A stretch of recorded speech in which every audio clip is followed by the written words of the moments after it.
Dios le bendiga, qué gusto saludarles de nuevo. Pues mi nombre es Efraín Gómez, aquí del programa Digital Íntimo. De verdad para mí es un privilegio llegar una vez más en el lugar donde nos están visualizando y creemos que en este día Dios tiene algo muy especial para ti. Para mí es un gran privilegio llegar una vez más a tu casita y también quiero agradecerles que a todos aquellos que siempre nos visualizaron el mes de marzo, que estuvimos dedicando un mes de adoración a nuestro Dios y creemos que Dios se ha manifestado en cada vida. Así que muchísimas gracias también a aquellos que fueron parte de este programa desde el mes de marzo y hoy, el mes de abril, vamos a dedicar un programa muy especial también. Vamos a hablar acerca de nuestro Señor Jesucristo. ¿Por qué Él tenía que morir? ¿Por qué tenía que venir a esta tierra? ¿Por qué? Bueno, así que por favor te pedimos que sigas ahí para que así podamos aprender todos juntos. Así que sin más preámbulo, quiero dar la bienvenida a nuestro pastor César Cano. Así que pastor, bienvenido una vez más aquí en el programa Digital Íntimo. Gracias hermano Efraín, para mí es un gozo volver a estar aquí con ustedes. Me alegro mucho por su programa, pero también quiero felicitar a todos los que nos miran a través de este bello programa como es Íntimo. Creo que tienes mucha audiencia, que Dios los bendiga a todos los hermanos y hermanas que nos miran a través de estas plataformas. Bendiciones. Y sí, estamos aquí con el hermano Efraín Gómez para hablar acerca del Mesías prometido. Ustedes saben que Dios promete muchas cosas en la palabra del Señor. Una de las promesas es de que su Hijo mandaría a un libertador y llegó su tiempo. Amén. Amén. Qué tremendo, pastor. Así que vamos a dialogar sobre ese tema, pastor, y también quiero decir a nuestra gente, él es nuestro pastor. Si alguien aún no ha conocido a nuestro pastor aquí en Digital, siempre nosotros saludamos y agradecemos porque él es nuestro pastor cercano, ahora está con nosotros aquí. Así que, pastor, será un honor dialogar sobre este tema que yo creo que de mi parte es de mucha importancia en este tiempo. Así que, ¿qué le parece, pastor, si comenzamos? Me gustaría leer un versículo acá en la palabra que se encuentra en Isaías capítulo 53. Pero quiero enfocarme en el versículo 7. Dice así: angustiado él y afligido, no abrió su boca. Como cordero fue llevado al matadero, y como oveja delante de sus transquiladores, inmudeció, no abrió su boca. Especialmente está hablando acerca del sufrimiento del siervo del Señor, así que está hablando de Jesucristo, está hablando del Mesías, de que muchos años más sucedió esto que mucha gente esperaban a un rey, especialmente los judíos, ¿verdad? Esperaban a un rey, a un libertador, pero cuando llegó Jesucristo todo fue al revés, como la mentalidad de los judíos. Platiquemos un poco, pastor, acerca de eso, acerca del Mesías prometido. Como usted dijo hace un momento, Dios cumple sus promesas. Oh, sí, claro, de verdad que sí.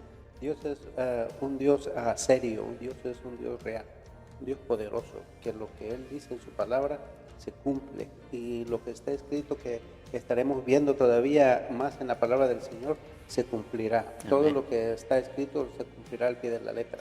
Y esto no es cualquier cosa, esto es real, real. Este versículo que usted acaba de leer de Isaías 53, verso 7, dice que angustiado y afligido no abrió su boca, fue llevado al matadero y como oveja delante de sus trasquiladores enmudeció y no abrió su boca. Cuando estamos hablando de esta profecía, hermano, estamos hablando de 750 años antes de que Jesucristo viniese. Pero este mismo profeta, el profeta Isaías, cuando hablamos de profeta estamos hablando de hombres de Dios que hablaban palabra de Dios. Y Dios usaba a estos profetas para llevar el mensaje a su pueblo. Y no nada más esto, sino que llevaban el mensaje, pero también les revelaba lo que vendría después. Pero en Isaías, allí mismo en el libro de Isaías, en su capítulo 9 y verso 6, dice la palabra de Dios: porque un niño nos es nacido, hijo nos es dado, y el principado sobre su hombro, y se llamará su nombre admirable, consejero, Dios fuerte, Padre eterno, príncipe de paz. Estamos hablando de porque el versículo 53 del capítulo 53 y verso 7 nos habla cuando ya iba a ir al madero. Pero aquí, antes de eso, el Señor había prometido, ¿verdad?, que vendría. Entonces estamos mirando como el nacimiento, el principio de que el Señor estaba viniendo aquí a la tierra, que estaba prometido, ya la promesa ya estaba puesta. Ya Dios le había dicho al profeta Isaías que escribiera esto, el Espíritu Santo lo había guiado a escribir esto y solamente esperaban el cumplimiento. ¿Cuándo se iba a cumplir? ¿Verdad? Para donde el pueblo judío, los israelitas esperaban siempre un libertador. Recordemos que en ese tiempo ellos estaban siendo gobernados por los romanos.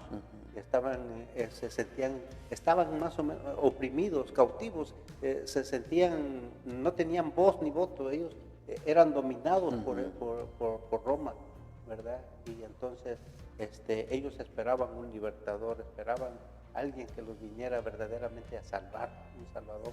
Qué tremendo, ¿ah? Sí, claro. Fíjese, estaba yo hablando de eso de los judíos, ¿no? Conforme que investigamos un poquito, a veces ellos tenían una mentalidad como político, ¿verdad? Sí. Políticamente de que pues un día iba a llegar el rey, el Cristo de ellos. Qué tremendo, esos 700 años pasó antes que se cumpliera esta palabra. Sí. Imaginémoslo, pastor, porque creo que es importante eso.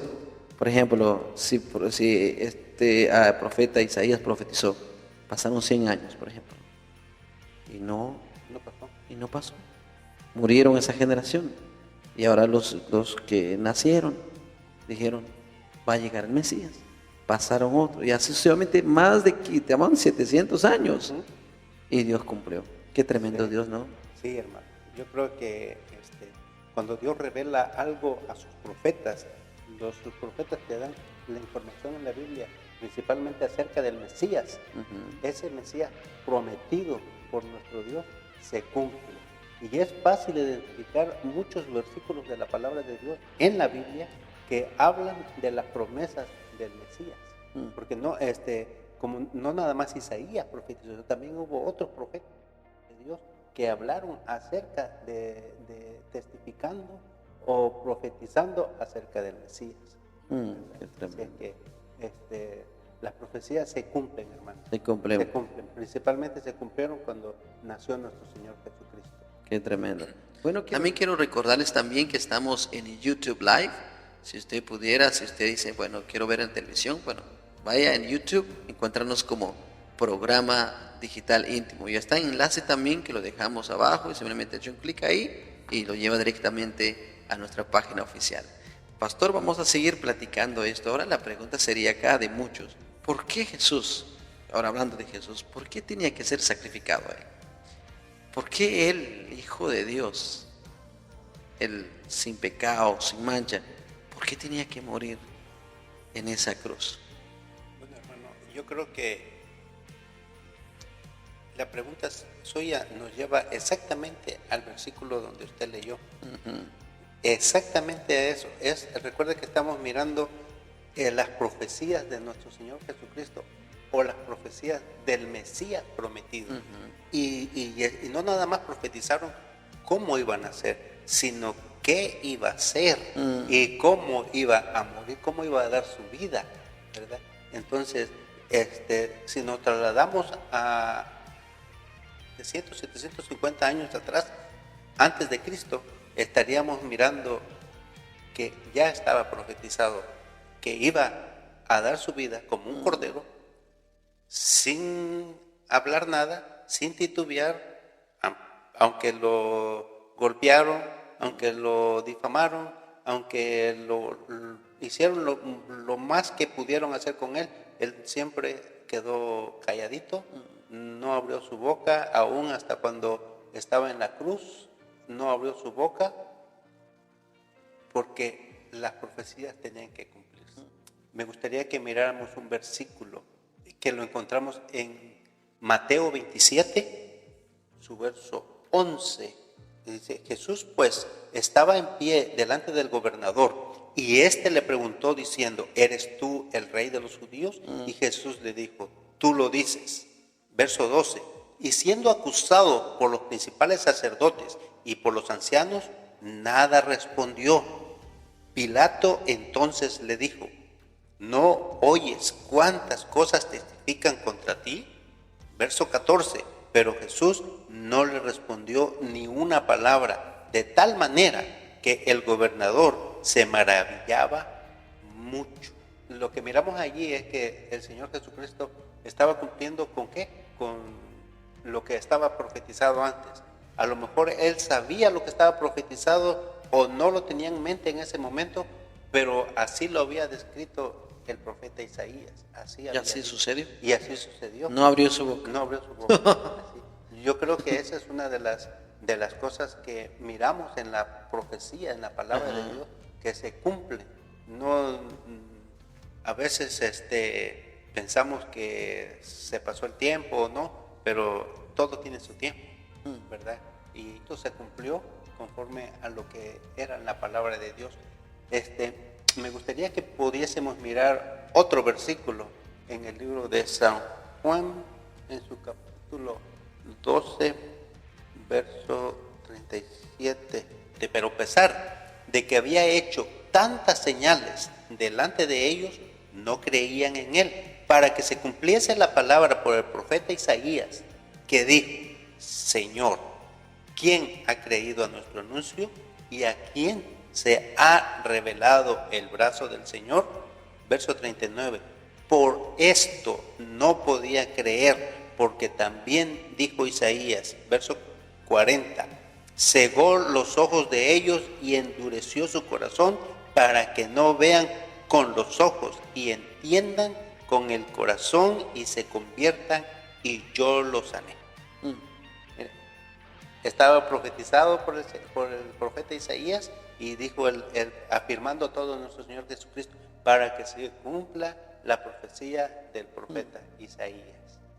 Oye, qué tremendo. No era casualidad lo que estaba pasando, era las profecías cumpliéndose, lo que los profetas habían escrito hace más de 750 años antes de Cristo, se estaban cumpliendo ya. Se cumple de pie a la letra, ¿no? Sí, todo se cumple en orden. ¿sí? Todo en orden. Algo que usted dijo, pastor, de que si nuestro Señor Jesucristo sabía o no sabía lo que iba a pasar, pero aquí vemos pues que cumple la palabra, la profecía. Y eso es algo interesante, ¿verdad? De que nuestro Señor, teniendo el dominio o teniendo el poder de, como dice parte de la Biblia, que teniendo el poder de pedir ayuda al Padre, no lo hizo. No lo hizo. Porque Él tenía que cumplir su misión. Sí, y yo creo que es una de las razones. No lo hizo es porque tenía en mente a cada uno de nosotros. Yo creo que usted, yo y todas las personas que nos están viendo, el Señor nos tenía en mente, nos tenía en su corazón, nos estaba visualizando. Después de 2000 años, sabía que iba a haber gente creyendo en Él, diciendo: por sus llagas hemos sido sanados, sabiendo de que su sangre preciosa nos libera, sabiendo que este libertador que el pueblo judío no aceptaron, nosotros lo íbamos a aceptar como nuestro único y suficiente Salvador para estos tiempos. Y esa es una de las razones por la cual el Señor Jesucristo no pidió ayuda. Él podía haberse bajado de la cruz, pero no lo hizo. No lo hizo por amor a ti, por amor a mí y por amor a todos aquellos que hemos creído y por los que van a seguir creyendo. Dios es bueno, verdaderamente bueno. Amén. ¿No? Sí, esa es la razón. Esta es la base fundamental de que nosotros creemos como cristianos. Sí, claro. Por lo que hizo nuestro Señor. Usted acaba de decir de que Él hubiera bajado esa cruz, pero como dice, lo hizo por nosotros, por los que estaban en ese tiempo, por nosotros que estamos ahora y por los que vendrán. Y por eso el Evangelio tiene que seguir predicado, tiene que ser predicada en este tiempo, y tenemos que seguir hablando de aquel que no solamente dijo que él iba a morir, sino también él cumplió una promesa muy importante, que él iba a resucitar después del tercer día, ¿verdad? Ahora, la importancia, me gustaría hablar un poquito del sacrificio. Porque muchos se preguntan por ahí, pero ¿por qué él tenía que morir en esa cruz? ¿Por qué? ¿Qué quiere decir la sangre? ¿Qué quiere decir esto Tiene un significado eso cuando Él derrama su sangre. Me gustaría que hablar un poquito sobre el significado de la sangre que Él derramó en la cruz. Sí, claro, hermano Efraín, creo que tenemos mucha información de eso en la palabra del Señor. Creo que en la antigüedad se sacrificaban los corderos, se sacrificaban los palominos o aves, cuando las personas no eran muy pudientes, que no tenían suficiente dinero y eran aceptables esos, para que se degollaban o se hacían un holocausto, sacrificando el animalito, derramando la sangre, y esa sangre representaba de que algún día se derramaría una sangre preciosa, como la de un cordero sin mancha. De hecho, los corderos que eran sacrificados en aquellos tiempos, cuando se presentaban los holocaustos, tenía que ser un cordero sin mancha, no tenía que tener los dos ojitos, tenía que tener las dos orejitas, las cuatro patitas, tenía que estar perfecto para ser sacrificado como un holocausto, como una ofrenda agradable al Señor. Y cuando se sacrificaba, cuando los sacerdotes hacían ese acto de holocausto, entonces era cuando los pecados eran remitidos y el pueblo era perdonado, o la persona que había llevado el corderito ese era perdonado por sus pecados. Pero de todo eso yo creo que nuestro Dios ya estaba cansado de todo eso, ¿verdad? Podemos mirar aquí en el libro de Hebreos, en su capítulo 10. Voy a leer varios versículos para que podamos entender lo que pasaba en aquel tiempo, pero cómo sustituyó nuestro Cordero de Dios, nuestro Señor Jesucristo, sustituyó todo esto para que nosotros pudiéramos alcanzar perdón. Dice Hebreos 10, verso 1, porque la ley, la ley, estamos hablando de la ley de Moisés, teniendo la sombra de los bienes venideros, de la imagen misma de las cosas, nunca puede, por los mismos sacrificios que se ofrecen continuamente cada año, hacer perfectos a los que se acercan. De otra manera, cesarían de ofrecerse, pues los que tributan este